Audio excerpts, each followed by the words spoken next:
Last year 4 lakh से भी ज़्यादा लोग कनाडा जा चुके हैं।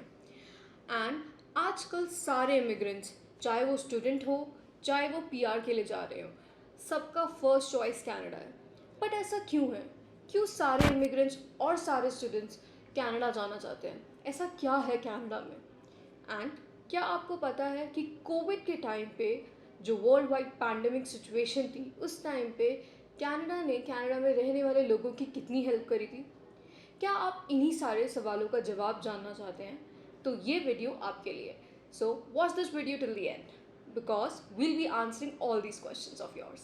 हाय guys, this is Navdish Shah, your immigration counsellor from get GIS। And हम आज की वीडियो में डिस्कस करेंगे कि why do people choose to go to Canada. ऐसा क्या है कनाडा में कि सारे इमिग्रेंट्स या स्टूडेंट्स कनाडा जाना चाहते हैं? So we'll be discussing this point by analysing 5 factors. So let's start counting. Let's start by discussing quality of life, which will be our first factor. So जब हम quality of life के बारे में बात करते हैं तो किसी भी कंट्री के अंदर हम ये देखना चाहते हैं कि क्वालिटी ऑफ लाइफ कैसी है, तो वो हम दो एस्पेक्ट्स में देख सकते हैं. First which is the health care, the second is education. So अगर हम कनाडा के हेल्थ केयर फैसिलिटीज़ के बारे में बात करते हैं तो 80 to 90% of health care facilities या जो कवरेज होता है उसके बेनिफिट्स आपको गवर्नमेंट के एंड से ही मिलते हैं.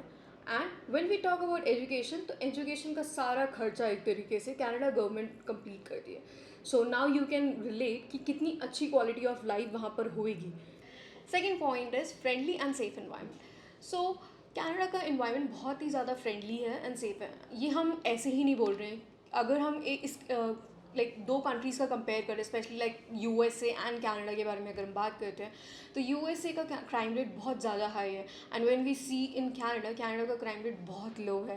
कनाडा के अंदर हमको कभी भी न्यूज़ ऐसे सुनने के लिए नहीं मिलती है कि आज यहाँ पे बॉम्ब ब्लास्ट हो गया है या यहाँ पे रॉबरी का केस हो गया है या इतनी किलिंग्स हो गई है. And when we see in USA के अंदर crime, it's like a normal thing.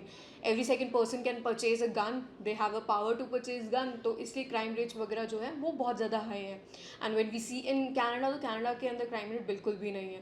That's why we say Canada is the most like peaceful and safe nation to be around. Third is inclusive diversity. So since Canada के अंदर जो most of the population है वो immigrants की है, तो Canada की एक बहुत ही डाइवर्सिफाइड एंड मल्टीकल्चरल सोसाइटी है. सो यहाँ पे आपको हर एक कल्चर के, हर एक रेस के लोग आपको वहाँ पे देखने के लिए मिलेंगे. एंड ये सारे लोग बहुत ही पीसफुली हर एक फेस्टिविटीज़ को मनाते हुए वहाँ पे रहते हैं.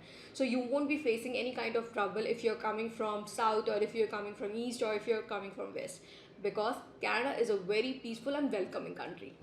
Fourth is health care and education. तो कनाडा की जब हम हेल्थ केयर के बारे में बात करते हैं, तो हेल्थ केयर कनाडा के अंदर कुछ इट्स लाइक गवर्नमेंट आपका जो हेल्थ केयर कवरेज है वो अराउंड 50% देती है.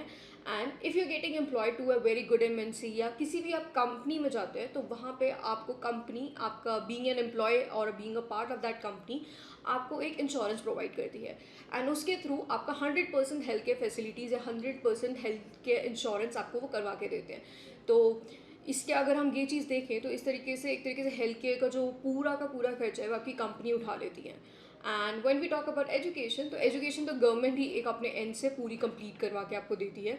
सो इसलिए एक एडवाइस भी किया जाता है कि if you are immigrating to that particular country, so आपके जो भी अगर बच्चे आपके उसी कंट्री में पैदा होते हैं, तो उसका जो पूरा एजुकेशन का होता है खर्चा वो पूरा गवर्नमेंट उठाती है. You don't have to spend a penny over there for education.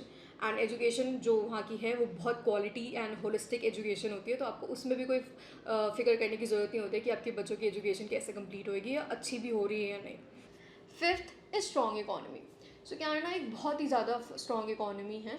Specially during the time of pandemics जब हम देखते हैं, तो कनाडा गवर्नमेंट ने काफ़ी सारी स्कीम्स निकाल के अपने लोगों को हेल्प किया था, क्योंकि ड्यूरिंग दैट टाइम काफ़ी लोगों ने अपनी जॉब्स गंवा दी थी या काफ़ी बिजनेसेस में लॉस हुआ था. तो उन्होंने वहाँ पे स्कीम्स चलाई थी लाइक क्रेब, जिसके अंदर एलिजिबल के सिटीजन्स को अराउंड $2,000 तक की हेल्प मिली थी. एंड काफ़ी लोगों को free like education, health cares, foodings, ऐसी सारी चीज़ों की भी फैसिलिटीज़ मिली थी. सो इसी तरीके से हम देख सकते हैं कि वो कितनी ज़्यादा एक स्ट्रॉन्ग इकोनॉमी है। एंड आफ्टर पैंडमिक जैसे ख़त्म भी हुआ है, so now also we can see कि कितना कनाडा ग्रो कर रहा है and number of job vacancies वो कितनी ओपन कर रहा है, जिसकी वजह से काफ़ी सारे इमिग्रेंट्स होते हैं वो ये चूज़ करते हैं कि हम कनाडा ही जाएंगे, क्योंकि कनाडा के अंदर इस टाइम पे काफ़ी सारी जॉब्स अवेलेबल हैं। एंड जॉब्स अवेबिलिटी के साथ साथ जो एवरेज लाइक सैलरी है वो इंडिया से कंपेयर में बहुत हाई है। तो मैसिव डिफरेंस, ये सारी चीज़ों की वजह से ही लोग कनाडा सेलेक्ट करते हैं। गाइस, अगर आपको भी कनाडा ही माइग्रेट करना है, so you can fill up a form जो हमने डिस्क्रिप्शन बॉक्स के अंदर भी मेंशन किया हुआ है, where you can get a free consultation today itself from our experts, जो आपको गाइड करेंगे अबाउट कनाडा एंड किस तरीके से या कौन सा बेस्ट पाथ है आपके लिए कनाडा जाने के लिए। And if you like our content then don't forget to like, share and subscribe to us. Bye.